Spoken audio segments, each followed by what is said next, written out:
All right. All right. Dr. Thaddeus Kaczynski taught philosophy and humanities for 10 years at Wyoming Catholic College, where he also served as academic dean. He is the author of The Political Problem of Religious Pluralism and Why Philosophers Can't Solve It, and a forthcoming book on Aristotelian logic. Well, that's actually already published. Terrific. Terrific. Is it for teenagers? Yes, it is. Aristotle for teenagers. Well, I never grew up, so it's perfect for me. I'm new to and I'm new to reality. I hear you. Yeah. All right. Today, I'd like to talk to Dr. Kaczynski about his second to last book, Modernity is Apocalypse, Sacred Nihilism and the Counterfeits of Logos. So, Dr. Kaczynski, thanks for agreeing to this interview. Great to be here. All right. If it's all right, I'd like to quote from the introduction to your book for the sake of anyone not familiar with it. To its devotees, modernity is just the way things really are. But to those more resistant to and skeptical of its soteriology, modernity is Christendom's rotting corpse, having been murdered sometime in the Enlightenment by the sword of dehellenization, the poison of nominalization, and the stranglehold of secularization. And modernity has divided up the body, giving us Christ without the cross in its liberal democratic half, and the cross without Christ in its totalitarian half. Modernity is nothing more than a counterfeit of and a parasite on the mystical body of Christ. We tried teasing some of that out. Well, let's see. I think I would still agree with that. I wrote it a while ago. And what we're dealing with now, I couldn't have imagined back then with the emergent global totalitarianism. But I guess that the main point here is to see what I mean by modernity is more like the ideology that accompanies public discourse and the way institutions function, the kind of implicit presuppositions and absolutes, and almost you might call it a cult, the kind of religious background that's inherent in modern life. What I'm trying to do is basically reject the idea that it's just a kind of neutral space where one can freely live any type of life one wants without influence or conditioning or restriction. I see it more like a kind of the mood and the kind of background imaginary, to use Taylor's language, is has limitations and hidden metaphysical, theological, anthropological doctrines, dogmas, beliefs, and so I'm very wary about this and vigilant to kind of detect them, and so that's what I'm getting at there. Okay. And I do sort of. That's an extreme position. I'm saying that to certain people, that's what modernity looks like. To others, it's a wonderful, progressive. Right. And I guess I wouldn't say I come down in the middle, but I'm trying to understand the complexity of it. I think both of those positions are a bit reductionistic and not quite right. But I do lean more towards the anti-modern, camp. Well, I don't mean to stick to my script, but I think we may get there, particularly how it applies to America. Let me shoot this question at you.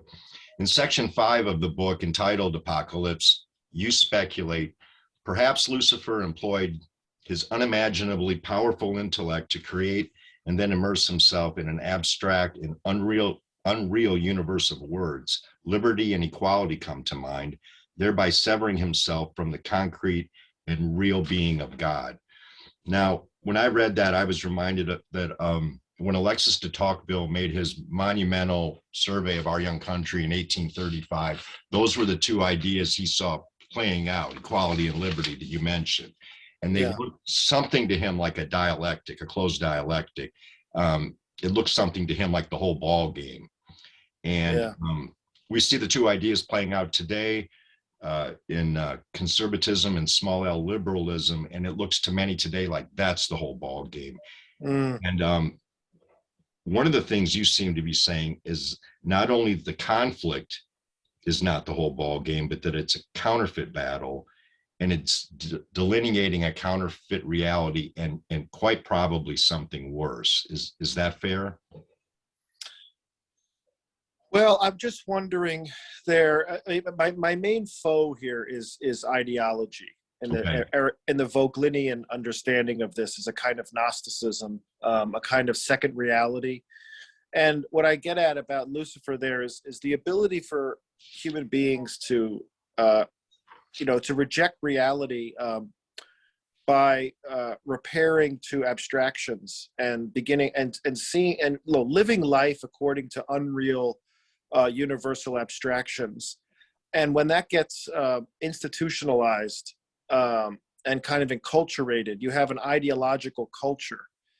And I think de Tocqueville was wary of this too. And when you add to this the technocracy and the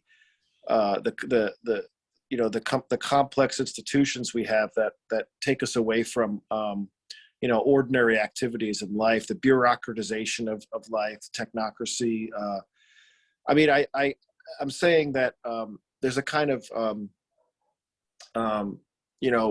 imposition of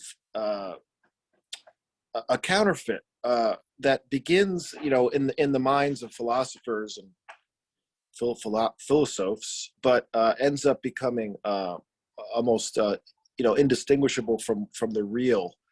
That's what I'm trying to get at. And these words, liberty and equality. Right now you have two sides of the political spectrum using these terms and coming down and behaving and believing in the most diametrically opposed possible positions. So they really don't serve. they don't serve in public discourse. That's kind of what I'm getting at there. All right. Thank you. In the same section of the book, you quote David Schindler. The state cannot avoid affirming in the matter of religion a priority of either freedom for or freedom from, and both of these imply a theology. You then go on to say, by prescinding from the particularity of religious truth in the organization of the American body politic, the American founders enshrined a theology, a religion. And I think William Kavanaugh referred to that as the empty shrine. Yeah.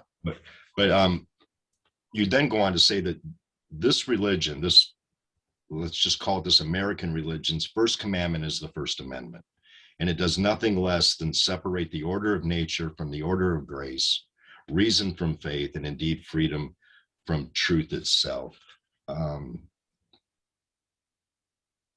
This is highly speculative of me, but why do you think it was necessary for the founders to establish these profound separations, particularly the last three you mentioned?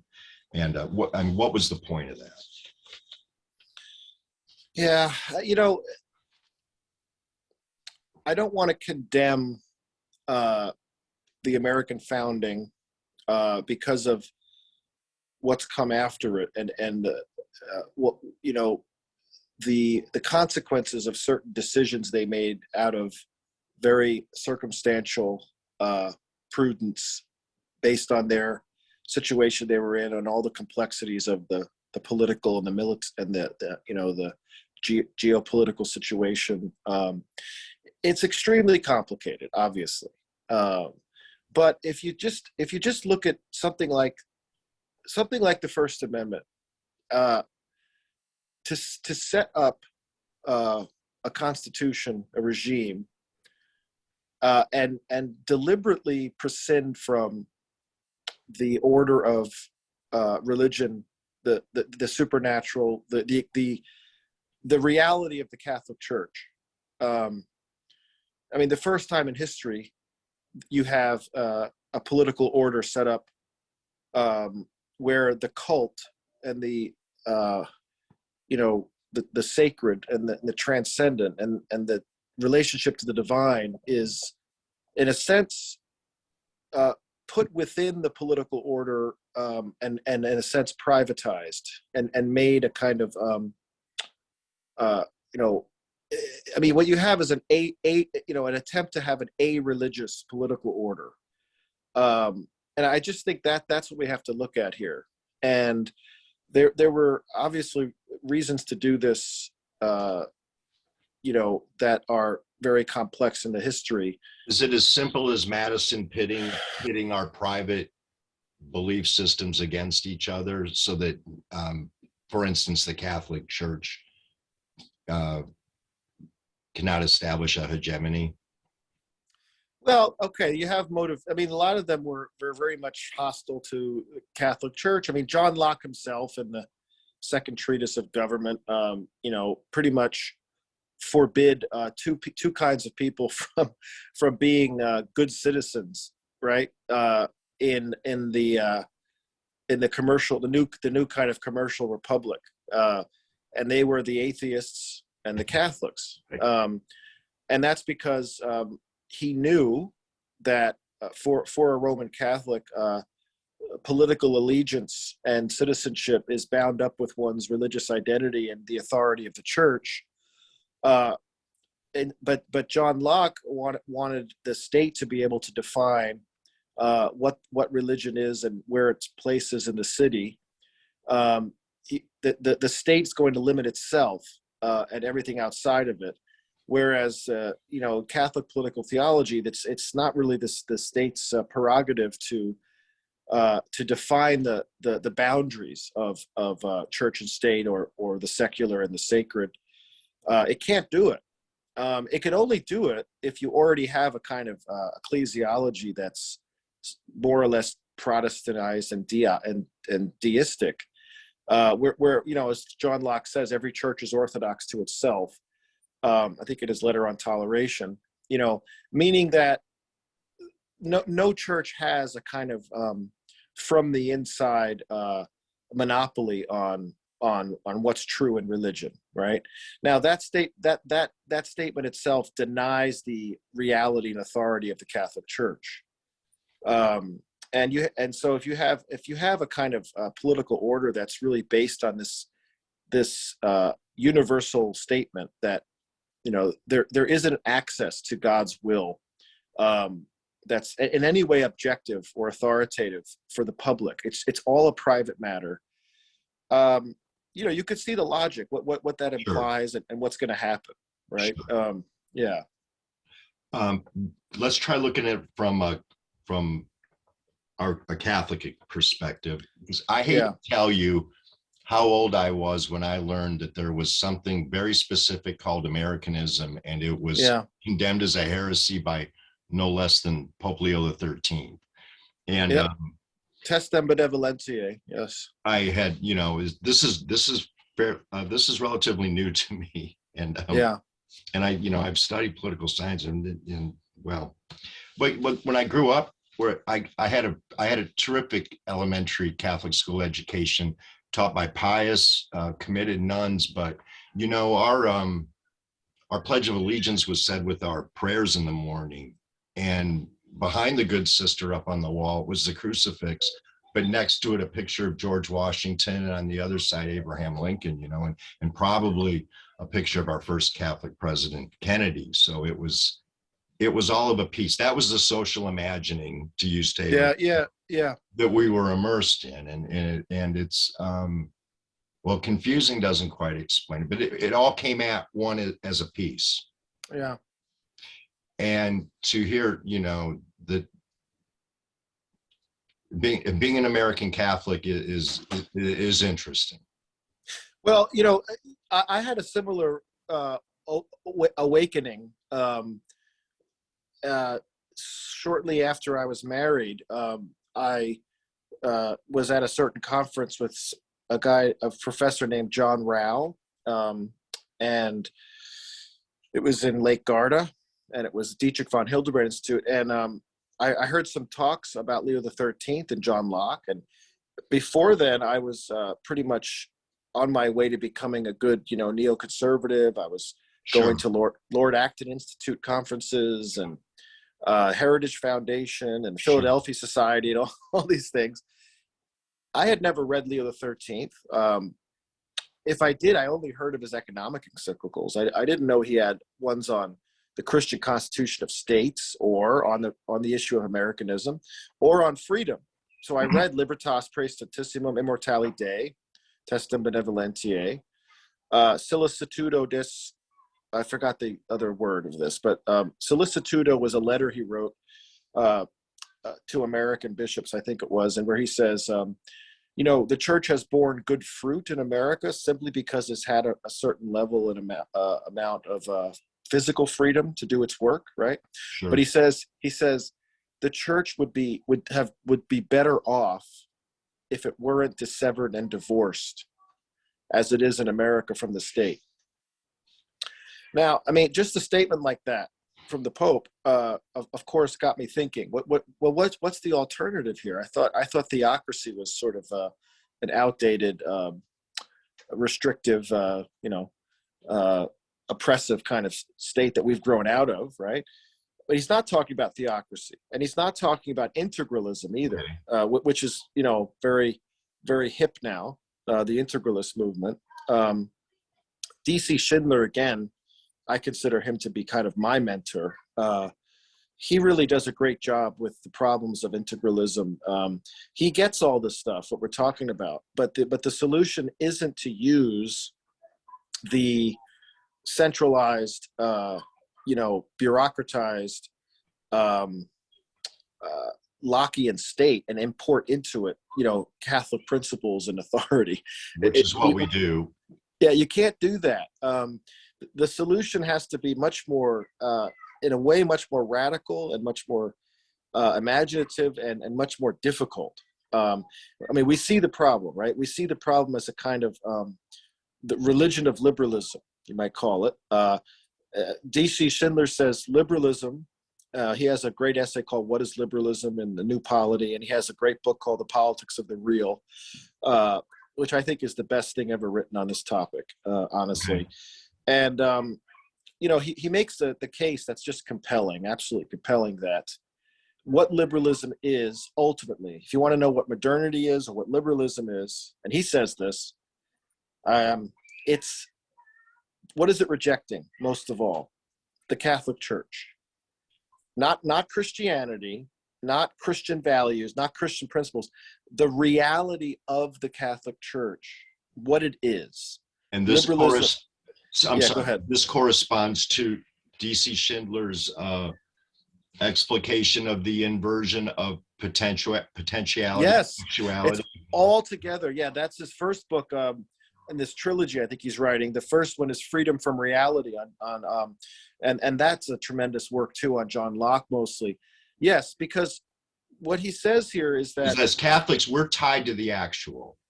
Well, right. And what the actuality is of the church is the tradition that synthesized, once and for all, you might say, the Greek, the Roman, the Hebrew, the Germanic, all these tributaries in the axial age that came together with Christ.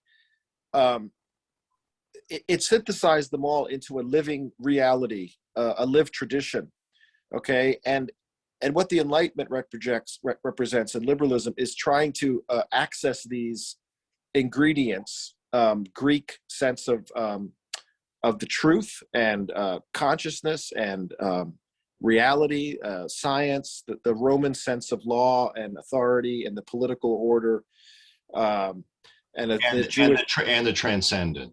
Yes, well, the Greek had that too, and Plato. That's right. Yeah. And the Jewish understanding of God's, just omnipotence and the law and sin and all these things, and in Christ, all this is gathered up together, and they can't. It's like Humpty Dumpty. You can't separate them out, once you try to access these outside of the church's own tradition, they end up becoming heresies. They end up becoming mad. Sure. And that's the problem with liberalism, because liberalism says ultimately the church and the tradition it embodies of this. It's not just intellectual, it's everything. It's cultural, moral, political, economic, sociological. It's just a living reality there.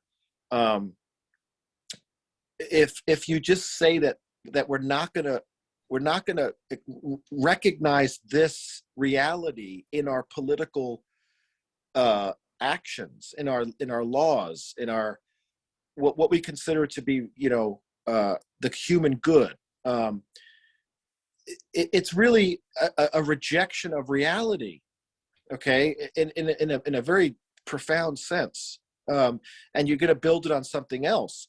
So Schindler says, well, we substitute the God of the Catholic Church, the true God, and everything that comes with it, with nature's God. Nature and nature's God. Well, what nature is this? What's nature's God? It's a potential religion, Schindler says. It's pure potency. There's no actual reality to it. Is that potency? Is that prioritization of potentiality? Are we just talking about pure power at that point? Is that why? I think so. I mean, what makes you say that? I think that's a great insight. I think it is. Well, because I think that ontologically, that's what you're left with.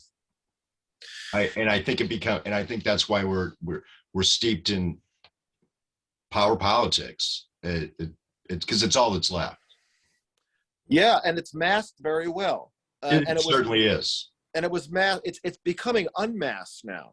Okay, that's my recent writings and my Substack are talking about how what was implicit there in the early classical liberalism is really coming out now and being unmasked as this kind of monstrous, arbitrary, pure power. I mean, the most irrational, inhumane, diabolical kind of power dynamic we're seeing. And it's and what's happening is people are waking up to this because of its evil, because of the obvious evil of it. And what they're doing is they're basically fighting this with old school assertions of the Tao, right? And the loving and the goodness of people. Just very basic good. The Church of Nice and the Church of I don't know, secularized love of neighbor. I don't know what it is. Well, what I'm seeing is people without much higher education or without understanding all these things are just seeing the basic realities now more than ever. They're recognizing, because of the great evil we're undergoing, they are recognizing more than ever just the value of a human person and their ability to make their own decisions and to be cared for, and to love, and loving your neighbor. When you're deprived of normal, just face-to-face conversations and work, and when you're in constant terror and propaganda's awash everywhere, I think people are starting to realize, wait a minute, this is unreality. Okay, we're in a, they may not put it that way, and they're actually demanding that the political order recognize the authority of reality. I mean, I'm talking about the people on the right side here who are fighting against all this. The Canadian truckers. Sure. Okay, they've had it, and I think that what they're fighting against was a seed back then in the old days, in the classical time and the classical liberalism. But to me, that's what God's doing. He's allowing the true face of. I mean, you could talk theoretically all day about. I mean, when Schindler says things like liberalism is against reality, liberalism is potentially over actuality, the liberalism is an all-out assault on the reality of the Catholic Church. What does that look like? It looks like what we have today. Like, it looks like the face of Fauci becomes the savior. Yes, I mean, the Catholic Fauci. Exactly. Catholic Fauci, Catholic Exactly. Francis Collins. You have someone telling us what to do in our private lives, in our public lives, who has um, who has engaged in putting monkeys' heads in tanks It's to be not eaten alive by sand flies or whatever it is. This is the face of liberalism. you, very good. You brought up John Rao, the historian Dr. John Rao, and he said in a recent interview, and this subject kind of hurts, and it's completely contemporary, and I think it has to do with what everything you were just talking about. But he said that in a time that loudly claims for the separation of church and state, that it's a given, that in the current papacy there has never been greater unity of church and state, but that it's an ironical, if not in inverted unity. And in this vein, you recently quoted in one of your Substack articles, perhaps your latest, you quoted Chad Pecknold, who said, "The progressive civic religious regime is a very dangerous sort of pseudo-integralism, which is to say an inverted parody of Christianity." Now, Yeah. if all of this is true, we're really through the looking glass. Do you think that it's just a matter of having a seat at the World Economic Forum and the truth really doesn't matter? Yeah, that's a pretty low level of It consciousness. is. I can't imagine a lower level of consciousness, actually, because what it comes down to, again, like you said, is pure power. Correct.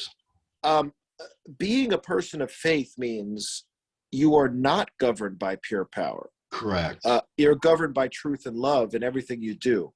To be governed by You make pure the power, distinction yeah. between power and authority, and Oh yeah, he yeah, should be made. He should be. I would think given his transcendent concerns, he would be more committed to authority than he is to pure power. yeah. He should be. I mean, authority being reality. Right. Schindler says that authority is a pure resource of givingness and generosity. That's what authority does. It gives itself, and then so that the power then can do its work. That's beautiful. Actually, that's yes. He has some beautiful things to say about how authority is a principle of generosity. You just mentioned scapegoating, and one of my questions had to do with your interest in Rene Girard. Sure. One of the more pernicious counterfeits going right now, it flirts with the therapeutic state and the grievance industry. This is aside from COVID Nation, and it centers on the cult of victimization. Maybe it doesn't. Now, in the canon of the Catholic Mass that I attend, the priest references a victim which is pure, a victim which is holy, a victim which is stainless. Now, I have an impossible time, and mere cognitive dissonance doesn't even begin to capture it. I have a terrible time reconciling our Lord Jesus Christ with the mass media victim of various sexual and racial strife that we're saturated with. So I think you go so far as to identify this manufactured victim is the new dominant oppressor of the new scapegoat. And I don't know what you would say about what Girard would say about that. Yeah. Well, the scapegoating, I mean, Girard makes a good case that the dynamic of scapegoating is the ultimate counterfeit salvation. What you do here is how to put this in a nutshell. The feeling you get from scapegoating another is instant self-righteousness and salvation in identifying all that is evil in the accused. In the very act of scapegoating, you feel this feeling of salvation, of purification, and you also have solidarity, which is also part of salvation with those fellow scapegoaters. You also have an enemy that you can identify and sort of impose upon and project all that's in you. And obviously the Gospels is the ultimate example of this. And Gerard shows that you're allowing yourself to be the scapegoat because you are guilty, but knowing that your Redeemer lives and has been scapegoated before you, and therefore you will not be doomed, and the scapegoaters will not have the last word, or you're going to be doing the scapegoating. There is no neutrality here. And so what do we have with our culture right now? I mean, it's so obvious that it's based on self-righteousness of the most cowardly and idolatrous and hypocritical people as possible. The COVIDians. They are scapegoating those who will not accept the self-justifying community of death and destruction and oppression and totalitarianism. And I think the church is doing it. See, the church is supposed to be the one institution that doesn't do it. Okay. Every other institution will fall to it. Okay. But it's not only doing it in its most elevated power structures, it's taking a lead in it. Yeah. And again, I don't know how Gerard, I don't think Gerard ever witnessed such a thing. I mean, he talks about certain things in the Middle Ages here and there, certain times where the church got caught up in, a regression, a kind of regressed a bit and fell back to this consciousness of, he talks about pogroms and torture and things like that. But if Gerard were alive today, I don't know how he would understand what's happening. It would be interesting. I know you've got to get to mass. I've got 15 minutes if you'd like. It's fine. Okay. Your writing, especially your latest articles in Substack, are not without some profound approaches to something like solutions. And in a recent article, the one entitled "The Only Way to Survive and Defeat the Satanic Pandemic," you quote Romano Guardini from The End of the Modern World. The New Age will declare that the secularized facets of Christianity are sentimentalities. Yeah. And that the free union of the human person with the absolute through unconditional freedom will enable the faithful to stand firm, that is God-centered, even though placeless and unprotected. And then, while I hope everyone understands that there's controversy surrounding Karl Rahner, you forward this stunning quote from him that the Christian of the future will be a mystic or he will not be at all, which that's an arresting statement. Well, we utilitarian Americans are built for something kind of the opposite of mysticism. So my question is, where does a typical American, and especially an American Catholic like myself, begin? Well, the Catholics don't have a home anymore in most churches, right? The ones who are not COVIDians are already being uprooted, right? And I feel placeless. Most of the institutions, the colleges, and I feel I found my home and my place with people I would have never dreamed of relating to the last 2 years. I've been talking with New Agers, atheists, animal rights people, people who would normally be on the left, and progressivists who've woken up because of, and I found there's a lot of that going on. It's amazing, and they feel alone and isolated, and we've all come together in our little activist groups and solidarity groups. I mean, because of love, we're trying to love in the midst of this of lovelessness. It sounds hippie-ish, but it isn't. We've all been brought to this position of needing each other more than we ever thought. Supply lines go, and I mean, I don't know what's going to happen with the economy.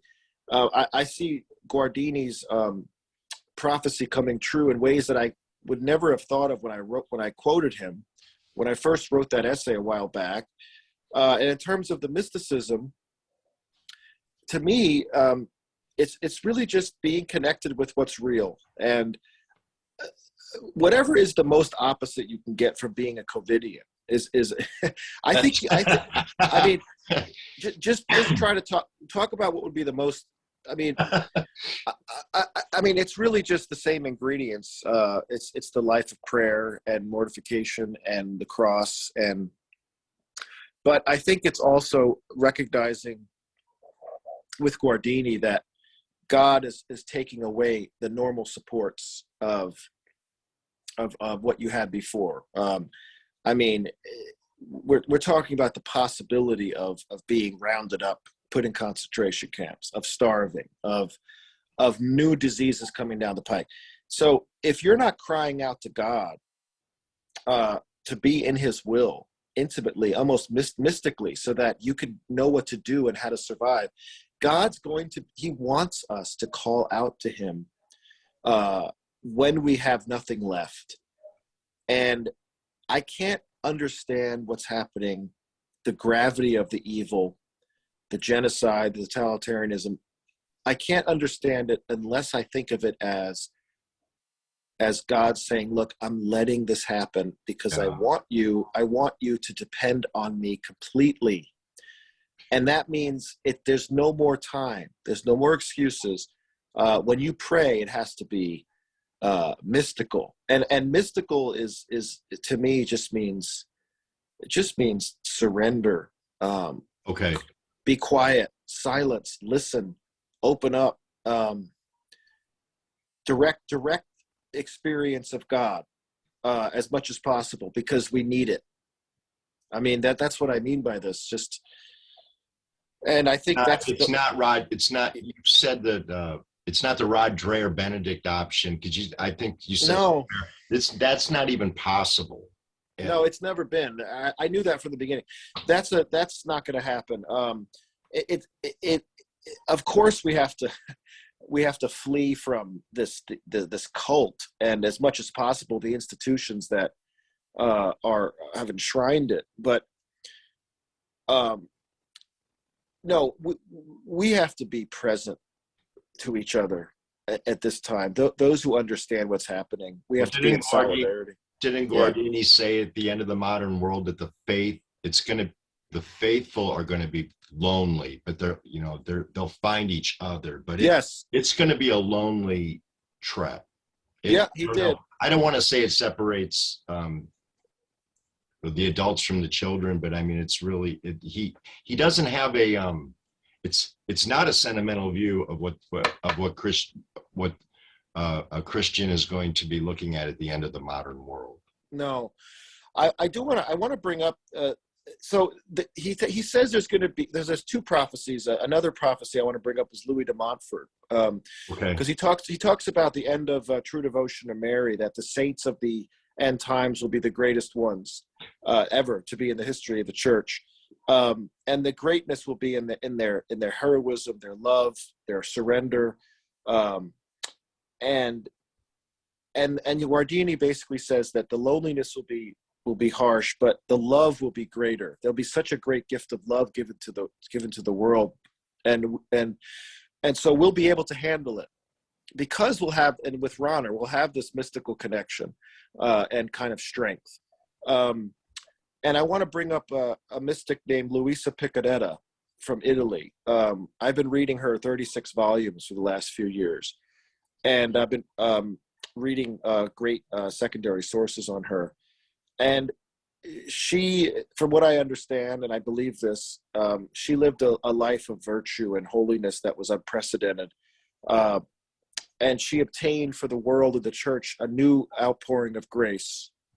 It's called the gift of living in the divine will.